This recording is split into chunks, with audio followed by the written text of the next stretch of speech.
Ibanda Kristu ela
Isifundo sokuqala sibhaliwe incwadi amakhosi okuqala Isahluko seshumi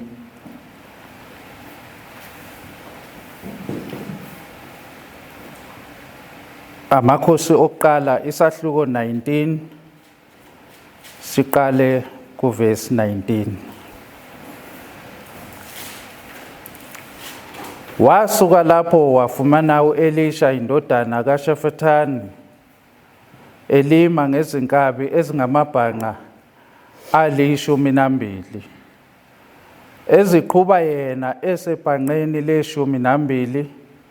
U-Eliya wadlulela kuye wayesephonsela ingubo yakhe. U-Elisha wazishiya izinkabi wagijima elandela u-Eliya wathi, ake ngange ubaba nomama bese ngikulandela. Wathi kuye, hamba ubuyele emuva, ngokuba ngenzeni kuwe na? U-Elisha wabuyela emuva, wathatha izinkabi ezimbili, wazihlaba, wapheka inyama yazo ngamajoka ezinkabi, wanika abantu badla. Wayesesuka walandela u-Eliya, waba yisikhonzi sakhe. Izwani izwi lenkosi.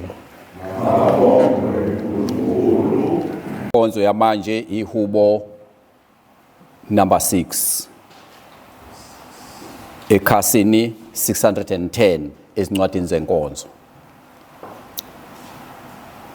Ihubo elimiselwe inkonzo yamanje ihubo lesithupha ekhasini lamakhulu amayisithupha neshumi. Sorry. 16. Okay, 16. Sorry.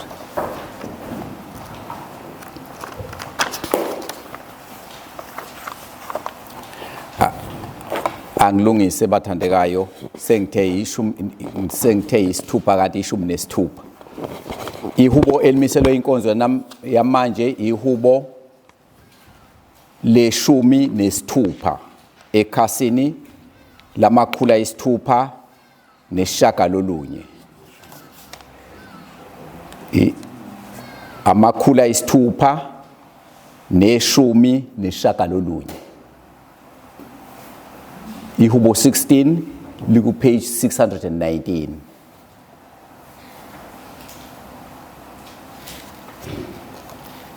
Baba. Siqala evesini lokuqala. Ngilondoloze uNkulunkulu ngokuba ngiyaphephela kuwe. Ngithi usimame wena inkosi yami, anginakho uhle ngaphandle kwakho. Abangcwele abasemhlabeni abayizikhulu, yonke intokozo yami ikubo. Ziningi izinhlupheko zabazigqokela omunye uNkulunkulu, angiyukunikela ngemnikelo yakho yegazi. Angiyukuwaphatha amagama abo ngezinwele zami. Usimakade uyisabelo esahlukaniselwe mina nesitsha sami. Wena uqinisa ifa lami.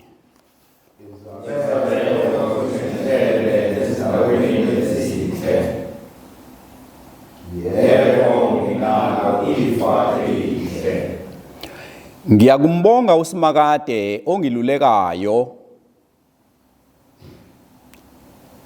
Nasebusuku izinso zami ziyangiyala. Makodonyeso esene ndodana lo moya ondwele njengoba wawujalo ekuqaleni kusenjalo namanje.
enhle emenyezela nguMateyu ongcwele isahluko esesihlanu siyaqala kusahlukana samashumi amathathu nantathu.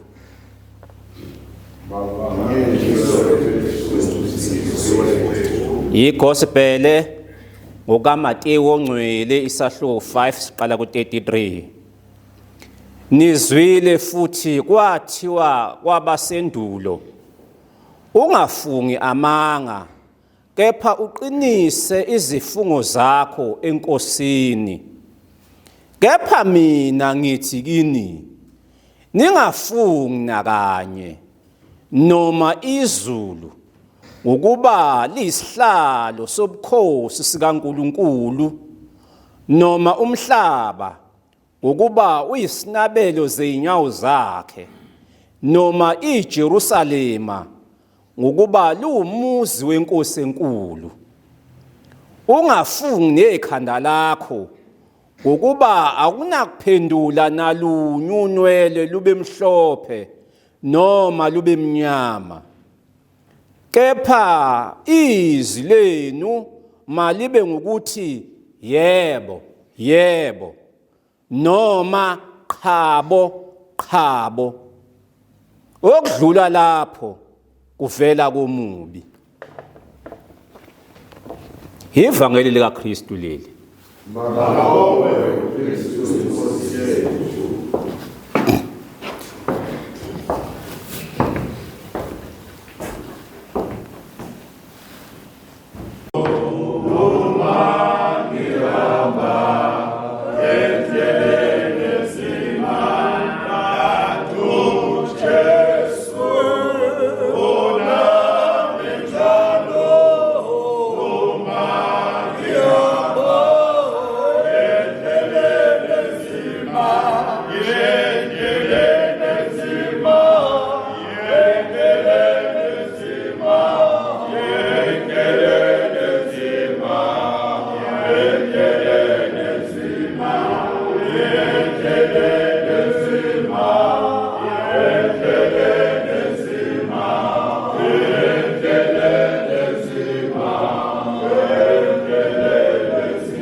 Ngayise likandodana kaMoya Ngcwele, amen.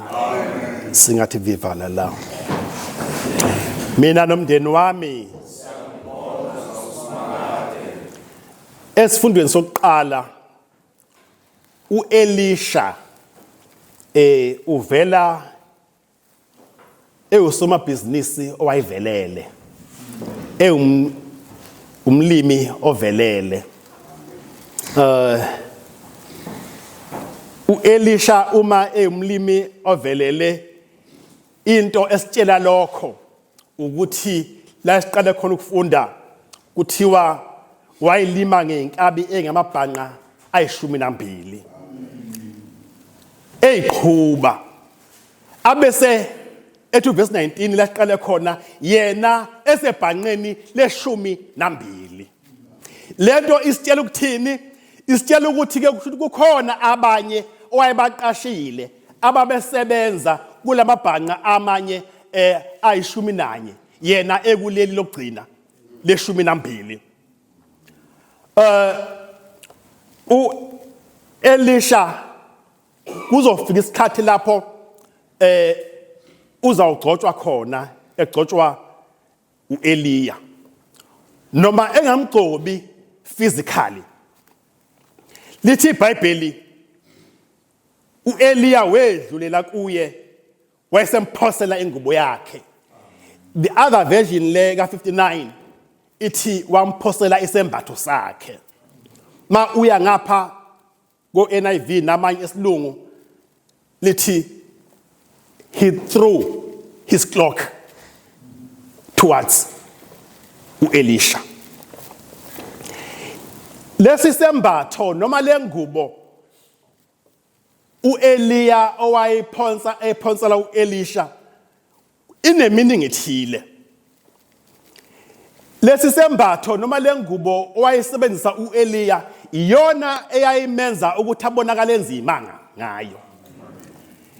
Le sisembatho noma ingubo owayiphethe uEliya yayimsiza ma eyokwenza imisebenzi yakhe kaNkuluNkulu ukuthi ke ayembathe aphinde alale nakuyo even during ikhathi lapho kumakhazana wayesebenzisa sona lesembatho sakhe. Uyasibona lesembatho sakhe ukuthi sasiyinto ebaluleke kangakanani kuyena. Lesembatho kuthiwa ngalesa sikhathi sokuphila koElisha no Eliya kwakungesona noma isembatho nje siphi, kuthiwa wawukwazi ngisho ukusebenzisela makuthiwa kunomuntu okweletayo ngendlela esasine value ngayo. Kodwa namhlanje kubonakala uEliya usiphosela uElisha ngoba uyena wayezomlandela emsebenzini uNkulunkulu owayembizele kuwo. Lesi sembatho ma esiphosa uEliya esiphosela uElisha, that was the way of anointing, anointa ngayo uElisha. uElisha uzwakala kodwa manje ma ethola noma receive lesembatho akazwakala ethokoza. Amen. Lithi iBhayibheli uElisha wayishiya inkabi wagijima elandela uEliya. Akamlandeli ngoba emlandela kodwa uthini khona umlayizi afuna ukushiya kuyena. Uthi ake ngange ubaba nomame bese ngikulandela.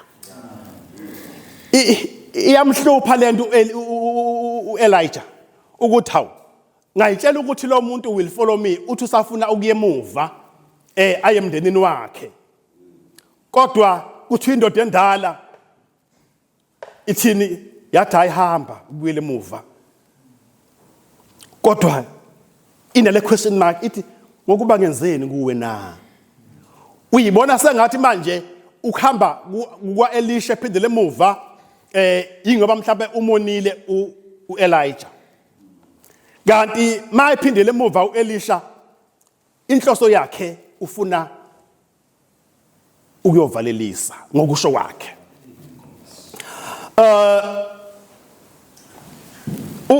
uElisha ubonakala ecela la ufuna ukuthi ke itransition yakhe ukuthi ke lolu hambo lwakhe akube uhambo oluzomenza ukuthi angabheke emuva. Yini eyenza sisho njalo? Ukuthi uverse 21 uthi uElisha wabuyela emuva wathatha inkabi ezimbili wayihlaba wapheka inyama yazo ngamajoka ezinkabi. Lamajoka abewasebenzisa ukubophela lezi inkabi zakhe ezimlima athola imali. Ubonakala ethatha lamajoka ewaqanda, ebonakala lamajoka ewabasa, ethatha lezi inkabi lezi ayihlabayo uyapheka, upheka inyama. Lithi iBhayibheli wanika abantu badla. Then thereafter wayesesuka walandela uEliya waba yisikhonzi sakhe. uElisha ubonakala esihlaba izinkomo, ubonakala eshisa amajoga, into ebimsebenzela kangaka, ebimsiza ukuthi enze umsebenzi wakhe. Yini indaba wenzela ukuthi angabe sabheka emuva. Angabe sacabanga inkabi zakhe. Amajoga akhe usewavela wabaza washisa, wawabasa ukuze mayesebheke phambili angabe sabheka emuva. Lithi iBhayibheli wababiza badla wasebanika inyama. Bazalwane siyazi ke emakhaya ukuthi ke makuthiwa nje kune celebration amadoda agcwele ke kudliwa inyama, lokho kuyisign yokuthi ke ngempela ke aya acknowledge ukuthi ngempela ke uyindoda nawe endaweni. It's a sort of a blessing ukuthi bafike nje bazokubungaza. Elijah noma uEliya then ke useyaqala ke utrainer uElisha ukuthi abe isikhonzi sakhe. Lithi iBhayibheli la kugcinwe khona uEliya waba isikhonzi sakhe.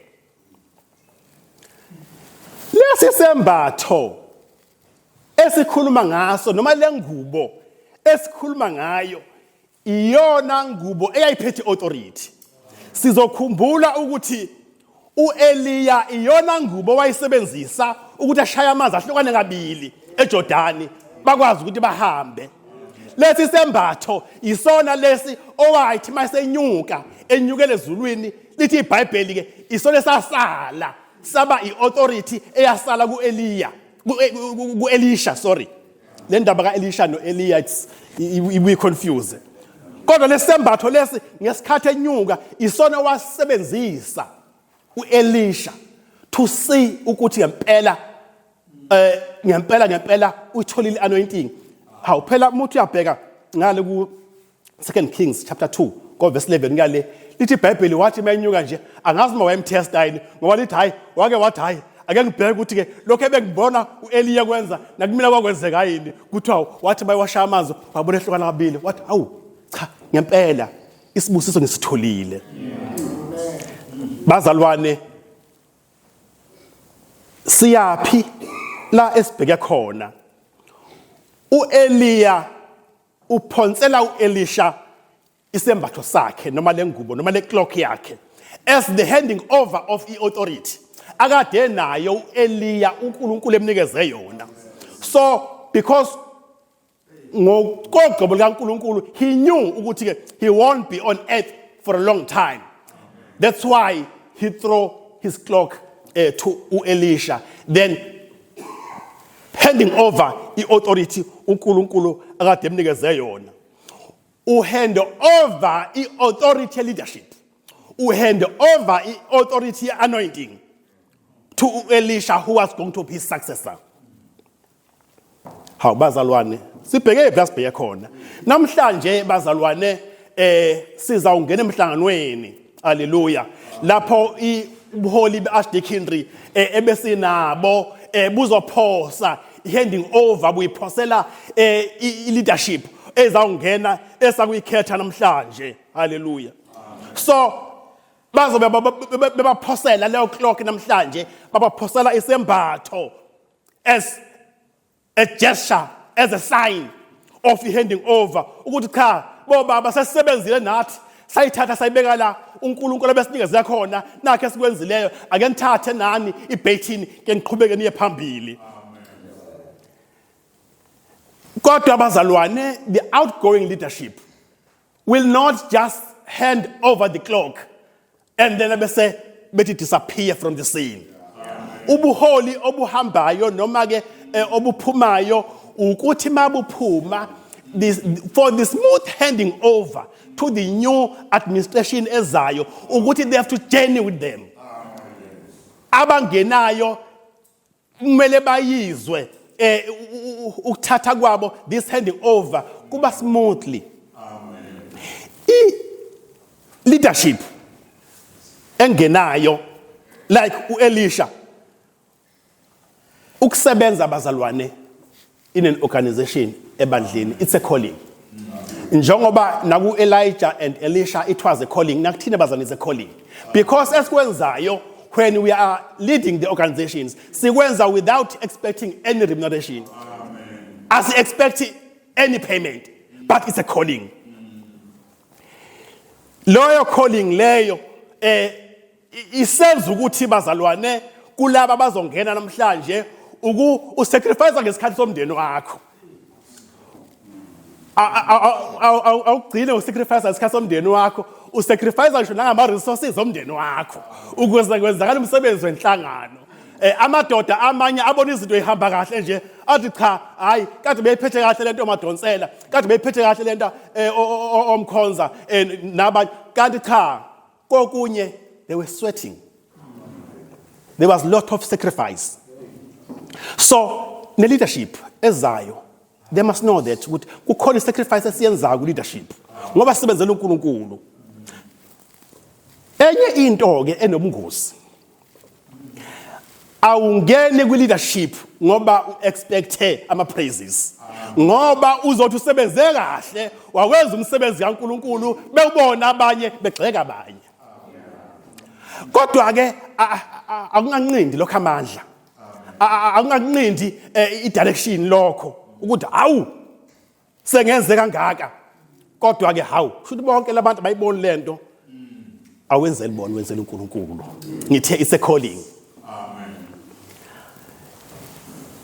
Bazalwane abanye bazoze baze banikhathanise bathi hayi ngathi hayingcono yosibani ba leadership, hayi le ekhona manje hayi asiboni kahle. Kulungile wena push khona njalo because it's a calling. I-calling yomsebenzi kaNkulunkulu ayikazi belula. Ningofakazi ke mina niyahlala ngisho emasontweni niyanibone kumavesti ukuthi kwenzakalani. Mina umngami nje ngakabi nami namfundisi nje wayevele ngayithanda i-investment. Wayithi nje ngivele ngisabe nje lento engisose ngibuka nje abantu kade nje impela ngibona bephamisa izandla bese ngibona bephenduka ezinye izinto wathi manje kuwesi ke manje wathi ngivele nje ngibe novalo. So but bazalwane, whenever you are in leadership you expect konke okuhle nokubi. uJesu uqobo wathi enomkhulunkulu wengatholi incomo kuyonke indawo, ngisho kwabakubi imbala kwabakwabo abanye babe disapprove indlela wayenza ngayo. Abantu esasilindele ukuthi ke abantu abangaba banezi support, the teachers of the law, ababhali, ngoba bakhulunywa ngababhali akhulunywa ngababhali nje, kukhulunywa ngababhali bezenkolo. Abantu esasilindele ukuthi ngabe babemsupporta but babehlale njalo bemgcona, behlale njalo bemxokofula, kodwa lokho akumnqindanga amandla. AbaFarisi bebehlale njalo belwisana nento uJesu ayenzayo ukuthi uvusa ishosha, wakhulumisa imungulu, wabhekisa impumputhe, babekele indaba nakho lokho bazobuza kodwa ukwenza kanjani kuyisabatha.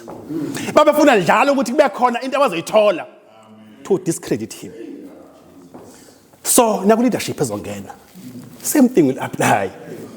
Maka kwenzeka kuJesu uqobo, who are we to expect ama praises ikhathi zonke? Kumadoda enhlangano, madoda please support the new leadership ezawungena. Into eyayenza ukuthi abantu makufika ikhathi efana lezi ngisho kufuneka kukhethwe thola ukuthi ke ayi kuthi phanyiswa igama likabantu athi ayi no, I'm not available in peace. Akekho umuntu ongekho peace. Akekho umuntu ongekho peace. Wonke umuntu peace bazalwane. Kodwa you create that space for ukusebenzela uNkulunkulu. Kukhona abantu lana abaku leadership for leadership emsebenzini, ku leadership esontweni, abaku leadership enhlanganweni zasesontweni, enhlanganweni zasemphakathini, kodwa wonke umuntu busy. Kodwa kanti omunye is just an excuse. But hey, ngeke sengothwala izagela lesi. But thina as amadoda udonsa umndeni wale Archdeacon tasempangeni, for us is to support the new leadership ezawungena. Yes, kukhona la okumele ugxeke khona, but ugxeka constructively. Ugxeka ngokwakha. Awubhidlizi. I remember iparishini yethu lapha kwakuzoba no financial report i-Minivest nje yaphatha unyaka. Sengithi mina bazalwane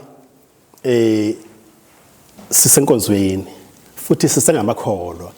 Njengoba ke singena kulomhlangano umfishane singakhohlwa njalo ukuthi ke asiyimbulile ingubo yokuba bazalwane, singabazalwane. Then get to the financial report, and after the financial report, there was not questions, there were no questions. I thought to go to Abantu then, but because afterwards,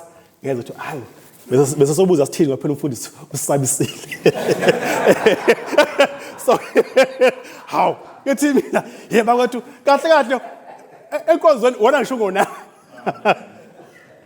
so then criticizer agoni. Futhi bazalwane, some of you have been in leadership yenhlangano. Abanye mhlawumbe emsebenzini you are in leadership. If you have got input, sondelani phela kwi-committee elikhona le-Archdeaconry, executive Archdeaconry. Tell them, no, awuyazi, hey, yazi mina bengibona mhlawumbe ke yinda mhlawumbe lapha singenzi kanjeni. Yini lapha singenzi kanjeni. I was in leadership with Archdeaconry Yamuthukela. I was a secretary for about close to 9 years. Uyazi nangiphakathi wayo sasina imandeni. Yeah, so I know these things. Kodwa bazalwane, leyo nto ibiza ukuthi ukuze sikwazi ukuphumelela ukuthi sibambane. Umuntu ma umkhetha awumkhetheli ukuthi you are just throwing him into the bin udake salibonele. Kodwa asifani nabantu laba abathi mabegibeza phezulu abese bebopha intambo. Mabegibeza phezulu bagibezela ukuthi wenze intando yabo mawungayenze bese bedonsa intambo ngemuva. But esontweni we support each other bazalwane.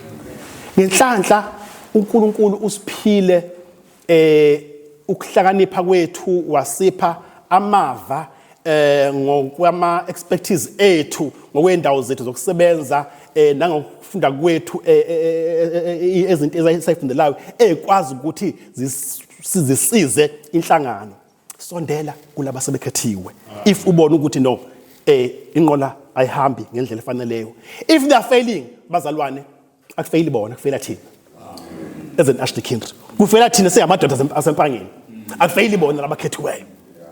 So ingakho singakwazi ukuthi ke sibayekelele if sibona izinto zingahambi kahle. Okwethu is to come closer to them and give them guidance. Abazizwe nabo ukuthi cha sisenhlanganweni yasebandleni. We have got full support yalabazalwane abasikhethayo. uJesu bukhona into owaye eyayimbusa.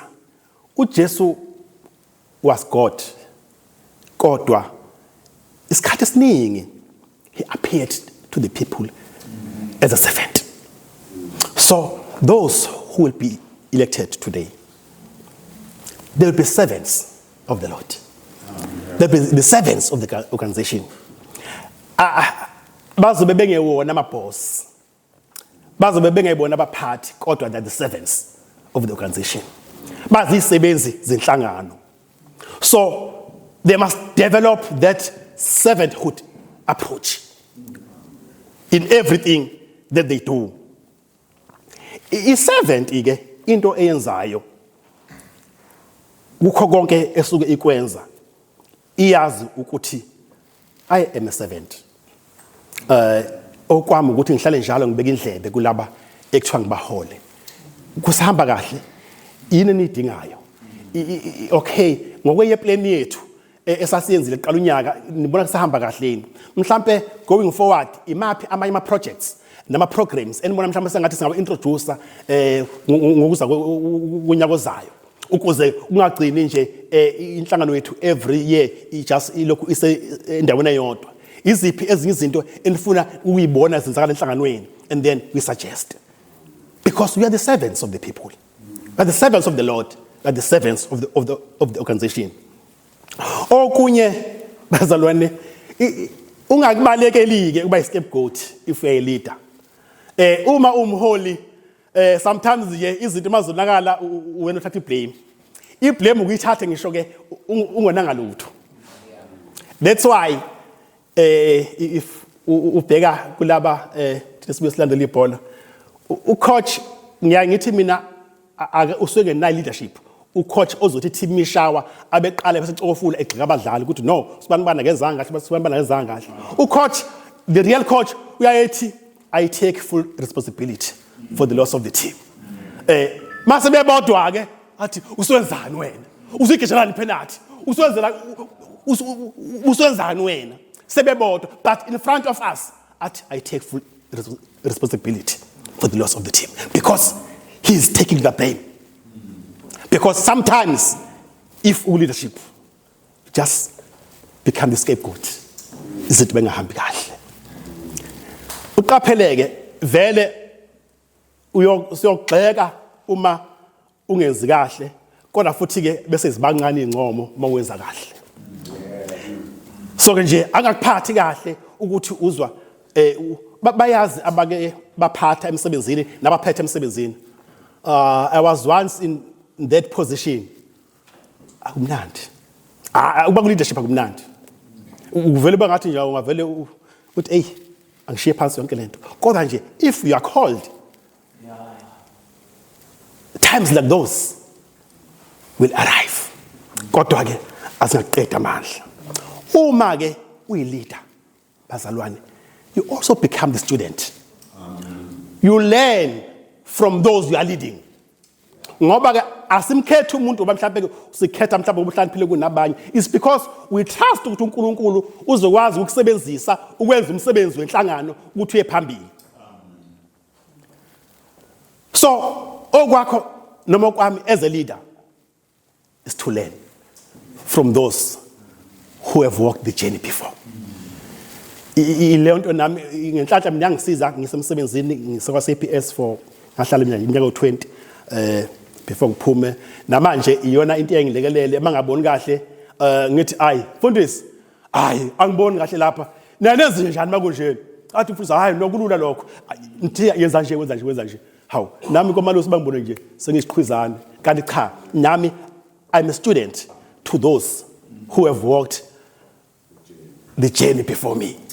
So ke nalabo abazongena, they have to be the students and ask for direction kulabo asebeke bayihamba indlela ngaphambili.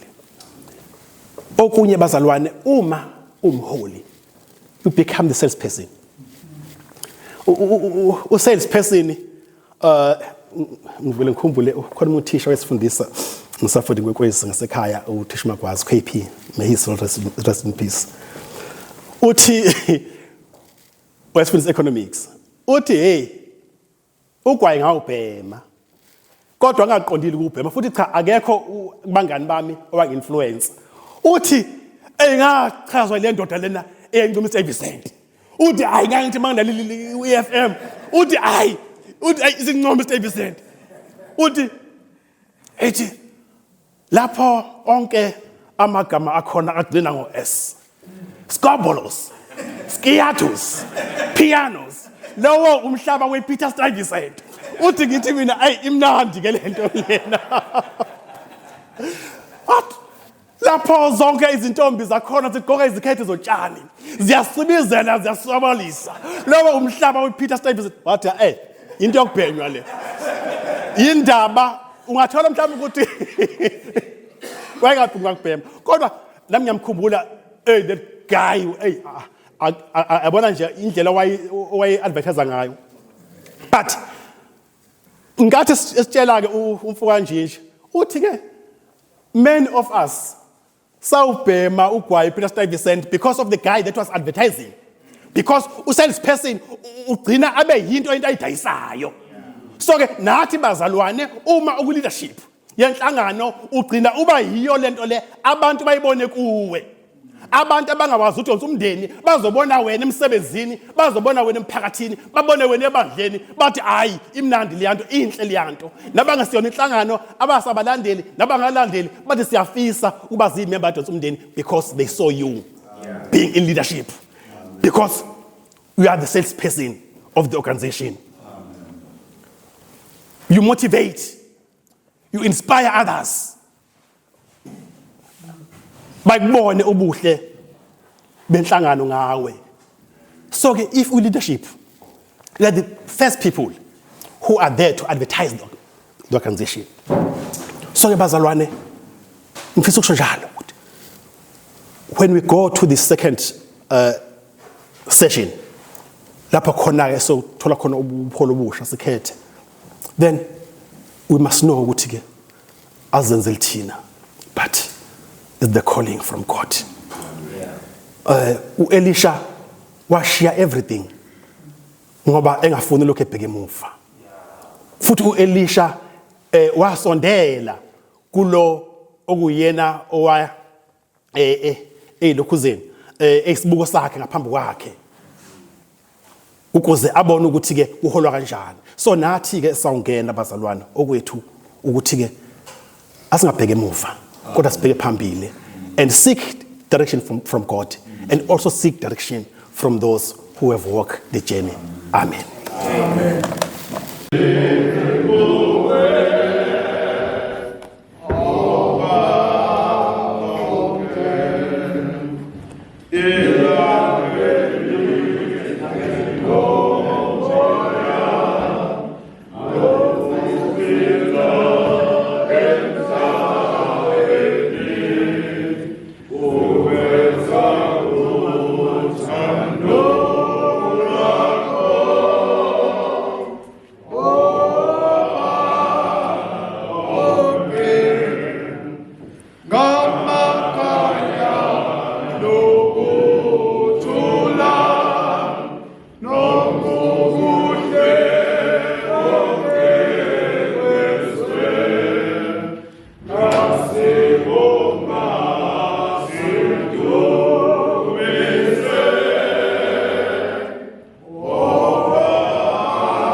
When I will see my own